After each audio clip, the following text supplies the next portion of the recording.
ကိုဝန်ဆောင်မိခင်လောင်းတို့ရေအခုဆိုလို့ရှိရင်မိမိတို့ရဲ့ကိုဝန်က18ပတ်ကိုရောက်လာပြီဖြစ်ပါတယ်အခုကိုဝန်ပတ်ရေ18ပတ်မှာဆိုလို့ရှိရင်မိမိတို့ဘိုက်ထဲကတသားမီမီလေးတွေက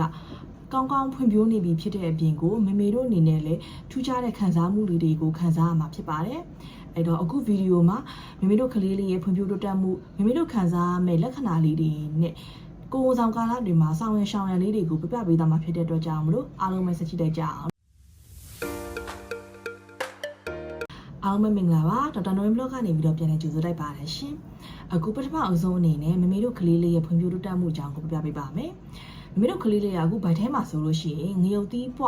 အရွယ်စားလောက်ရှိနေပြီဖြစ်တယ်အဲအကြောင်းမလို့ကလေးလေးရဲ့အရှိဟာဆိုလို့ရှိရင်9.5လက်မခွဲလောက်ရှိနေပြီဖြစ်တဲ့အပြင်ကိုသူ့ရဲ့အလေးချိန်ကလည်း9အောင်စလောက်ရှိနေပြီဖြစ်ပါတယ်အခုချိန်မှာဆိုလို့ရှိရင်မမေတို့ဗိုက်ထဲကကလေးလေးကဟိုဘက်လက်ဒီဘက်လက်ရာတွေကန်နာတွေလိမ့်နာတွေလုံနေရလေးတွေကိုမမေတို့အပြင်ကနေပြီးတော့စတင်ခံစားရပြီဖြစ်ပါတယ်မမေတို့အနေနဲ့သူတို့ရဲ့လှူရှားမှုလေးတွေကိုဘိုက်ထဲမှာလက်ပြလေးတောင်ပန်ခတ်နေသလိုမျိုးငါးလေးကူးနေသလိုမျိုးတလက်လက်ပုံစံမျိုးလေးတွေပဲဒီအစောပိုင်းလေးမှာစပြီးခံစားရမှာဖြစ်ပါတယ်အဲ့အပြင်ကိုကလေးလေးရဲ့အယိုးစစ်တွေနေနဲ့ကကလေးလေးရဲ့ခြေထောက်ယိုးတွေညက်ယိုးတွေနားထဲမှာရှိတဲ့အယိုးတွေကအခုပထမဦးဆုံးစပြီးတော့အယိုးဖြစ်နေတမာလာတဲ့အစိတ်ပိုင်းလေးဖြစ်တယ်အထူးသဖြင့်ဒီနားထဲကအယိုးတွေကစပြီးတော့ကောင်းကောင်းဖွံ့ဖြိုးနေဖြစ်တဲ့အတွက်ကြောင့်မလို့အပြင်ကအတန်တွေကို तू ကစတင်ပြီးတော့ခံစားသိရှိလာပြီဖြစ်ပါတယ်ဥပမာမမေတို့ဘိုက်ထဲမှာရှိနေတဲ့အတွက်ကြောင့်မလို့ကလေးတွေကမမေတို့အိုက်စားတဲ့အတန်တွေအပြင်ကနေပြီးတော့စကားပြောတဲ့အတန်ကို तू ကဝူးဝါအနေနဲ့တော့အခုချိန်မှာစပြီးတော့ကြားရပြီဖြစ်ပါတယ်အဲ့အပြင်ကိုအပြင်ကနေပြီးတော့ပေလောင်တဲ့အတန်တွေကြားရတယ်ဆိုလို့ရှိရင်လည်းကလေးလေးကအခုချိန်မှာလက်နာမျိုးလေးတွေစပြီးဖြစ်နေပါပြီအာယုံကြောစနစ်အနေနဲ့ကကလေးလေးရဲ့အာယုံကြောမှာမိုင်လင်းလို့ခေါ်တဲ့အကာရံလေးတွေဖုံးအုပ်တာတဲ့အတွက်ကြောင့်မလို့ဒီအုံနောက်နဲ့အာယုံကြောဆက်သွယ်မှုတွေကလည်းဒီချိန်ကစပြီးတော့ပိုပြီးအားကောင်းလာပြီဖြစ်ပါတယ်ဒီချိန်မှာရေမွှာရည်တွေမျိုးချတာကိုလည်းစပြီးတော့တင်ယူနေပြီဖြစ်တယ်အခုလိုမျိုးတင်ယူခြင်းအပြင်မမေတို့ကလေးလေးကအစာအိမ်နဲ့ဦးလန်းချောင်းဖွံ့ဖြိုးမှုကိုအထောက်အကူပြုတယ်လို့ကလေးလေးအစုပ်ဖွံ့ဖြိုးမှုအတွက်လည်းသူကအလေးကျင့်တစ်ခုအနေနဲ့အထောက်အကူပြုနေပါတယ်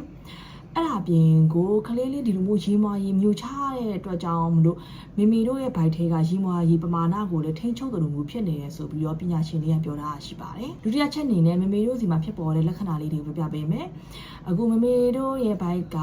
18ပတ်ကိုရောက်လာပြီဖြစ်တဲ့အတွက်ကြောင့်မလို့ဘိုက်ကနည်းနည်းဆူထွက်လာပြီဖြစ်လိမ့်မယ်အထူးသဖြင့်တအိမ်ကဒီစီးကုံနဲ့ချက်ကြားကိုရောက်နေပြီဖြစ်တဲ့အတွက်ကြောင့်မလို့အဲ့ဘိုက်အောက်ပိုင်းနေရာလေးမှာနည်းနည်းဆူထွက်တဲ့အောင်မျိုးဖြစ်လိမ့်မယ်အဲ့ဒါပြင်ဘိုက်ကပို့ပြီးတော့ဆူထွက်လာတဲ့အတွက်ကြောင့်မလို့ဒီခန္ဓာကို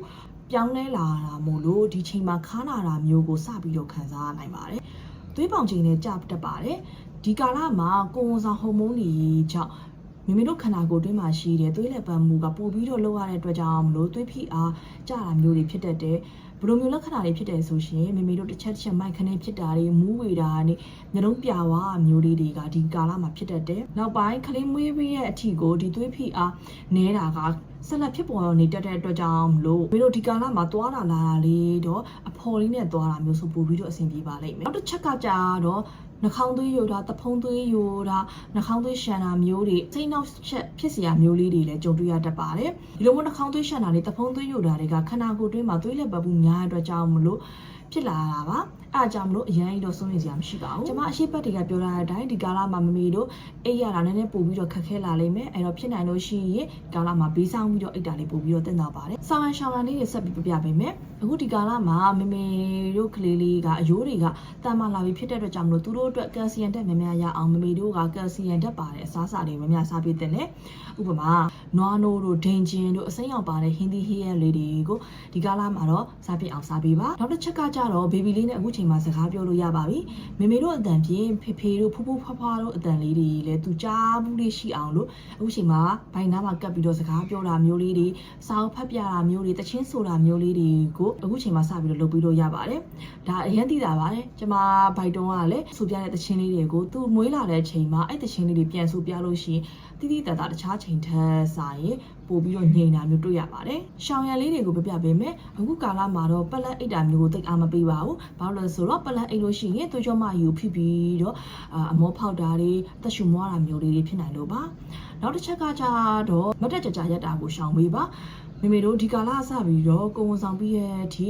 မမေတို့ရဲ့ကိုယ်အလေးချိန်ကပို့ပြီးတော့များလာတဲ့အတွက်ကြောင့်မလို့ခြေရပေါ်မှာကြာကြာမတ်တက်ရက်တာမျိုးကိုရှောင်ကြဉ်ပေးပါနောက်ပြီးရင်အစားအသောက်ပေါ့နော်အစားအသောက်ကတော့အခုချိန်မှာကြက်အောင်ချက်ထားတဲ့အစားအသောက်တွေကိုပဲတေချာစားပေးပါမကြက်တစ်ကြက်ချက်ထားတာတွေအစိမ်းစားတဲ့အစားအသောက်လေးတွေကိုတော့ကိုယ်ဆောင်ချိန်မှာတော့မစားသင့်ပါဘူး tip of the week အနေနဲ့မမေတို့ဒီ18ပတ်ကစပြီးတော့မမေတို့ကလေးလေးမှာကိုယ်လက်အင်ကချိုရင်းမှုရှိလားမရှိလားဆိုတဲ့အရေးကြီးတဲ့အထွာဆောင်တစ်ခုပေါ့နော်အဲ့ဒါကိုစားရိုက်လို့ရပြီအဲ့ဒါကို anomaly scan လို့ခေါ်တယ်ဒီ anomaly scan မှာဆိုလို့ရှိရင်မမေတို့ကလေးလေးရဲ့ကိုလက်အင်္ဂါတွေကိုတွင်းအင်္ဂါတွေချုံရင်းချက်ရှိမရှိအပြင်ကိုမမေတို့ကလေးလေးကတသားလေးလားမိမိလေးလားဆိုတာကိုပါဒီကာလအစားပြီးတော့ရိုက်တဲ့အထောက်ဆောင်မှမြင်နိုင်ပါပြီမမေတို့အားလုံးကျမ်းမာပျော်ရွှင်တဲ့ကိုယ်ဝန်ဆောင်ခရီးစဉ်လေးကိုပိုင်ဆိုင်နိုင်ပါစေလို့ဆုတောင်းပေးပါတယ်